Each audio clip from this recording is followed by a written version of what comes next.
Assalamualaikum warahmatullahi wabarakatuh. Innal hamdalillah nahmaduhu wa nasta'inuhu wa nastaghfiruh wa na'udzu billahi min shururi anfusina wa min sayyiati a'malina. May yahdihillahu fala mudilla lahu wa may yudlilhu fala hadiya lahu. Asyhadu an la ilaha illallah wahdahu la syarika lahu wa asyhadu anna Muhammadan 'abduhu wa rasuluh. La nabiyya ba'da wa la rasula ba'da, amma ba'd. Qala Allah ta'ala fi kitabil karim, a'udzu billahi minasy syaithanir rajim. Bismillahirrahmanirrahim. Wa ma khalaqatul jinna wal insa illa liya'budun.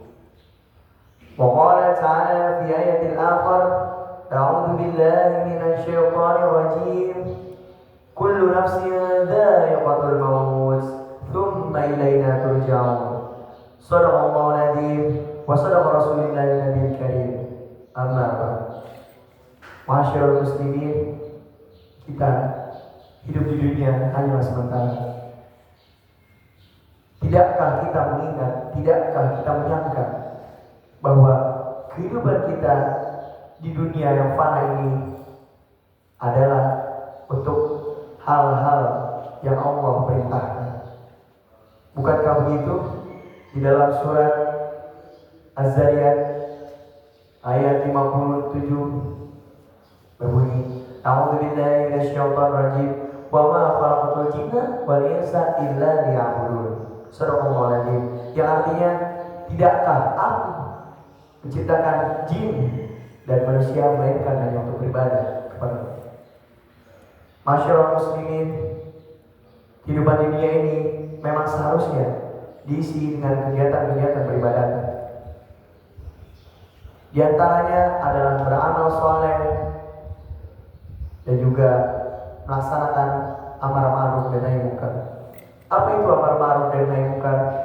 Amar ma'ruf dan nahi munkar adalah menjalankan perintahnya dan menjauhi larangannya. Dan jangan sampai kita menjadi hamba yang kufur. Jangan sampai kita menjadi hamba yang kurang bersyukur, dan jangan sampai kita menjadi hamba yang kayaknya terlalu kufur.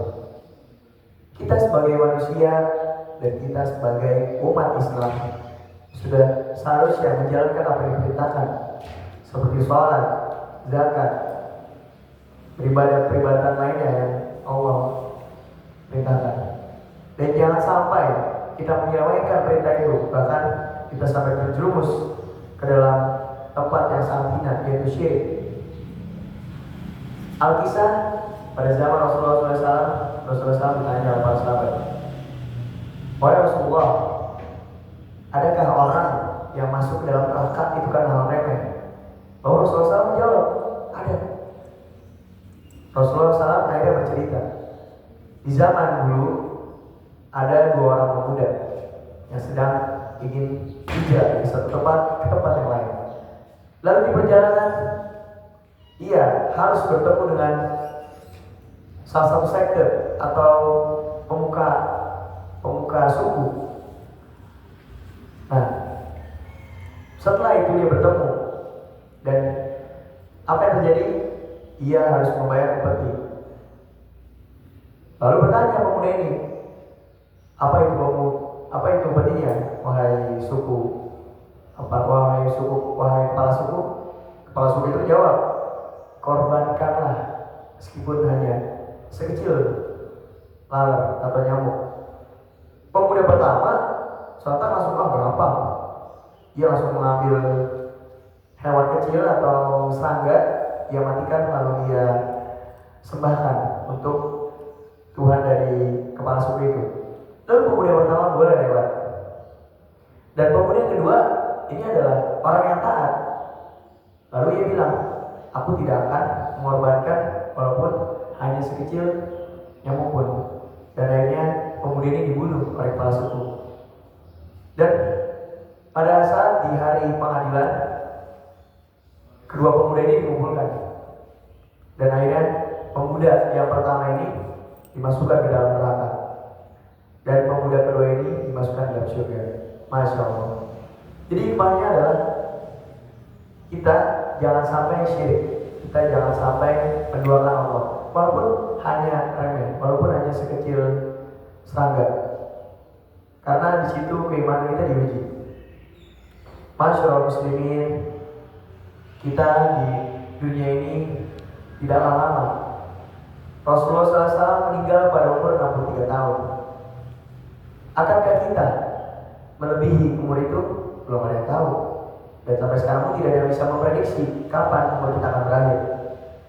Kebanyakan kita bisa lihat anak baru lahir sudah meninggal, sudah dipanggil oleh Allah Subhanahu wa taala. Anak muda sudah dipanggil oleh Allah Subhanahu wa taala. Jadi kematian tidak ada yang tahu. Kematian adalah satu hal yang gaib dan yang merahasiakan hanya Allah Subhanahu wa taala.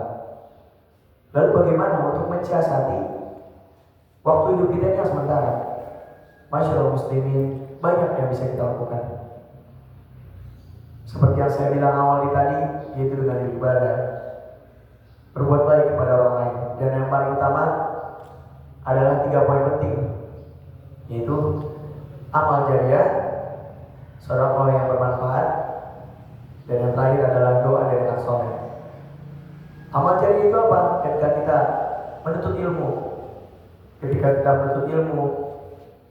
kita kuliah, kita belajar, dan kita akhirnya mengajarkan ke orang-orang lain, dan orang-orang itu akan mengajarkan lagi ke orang lain, maka itu adalah amal jariah. Amal jariah adalah amalan yang tidak akan terputus, sebagaimana Rasulullah SAW, An-Nabi Hurairah radhiyallahu anhu qala khairukum man ta'allama al-Qur'ana wa 'allamahu. Sebaik-baiknya orang yang belajar Al-Qur'an adalah orang yang mengamalkannya. Oh, muslim. Dari hadis di atas adalah itu tidak hanya untuk Al-Quran, tapi untuk semua ilmu yang ada, termasuk ilmu yang bermanfaat. Dan yang kedua adalah sedekah bermanfaat.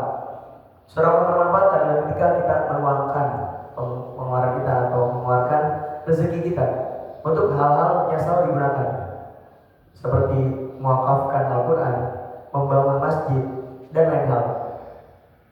Yang notabene fasilitas itu tidak akan berhenti untuk digunakan oleh orang-orang. Dan yang terakhir adalah doa dari anak soleh. Ketika kita berkeluarga dan memiliki keturunan, maka kita harus mendidik keturunan kita dengan sebaik-baiknya, agar kelak nanti ketika kita sudah meninggal, anak-anak kita akan mendoakan kita, dan bahkan anak-anak kita yang bisa membawa kita ke surga. Masya Allah.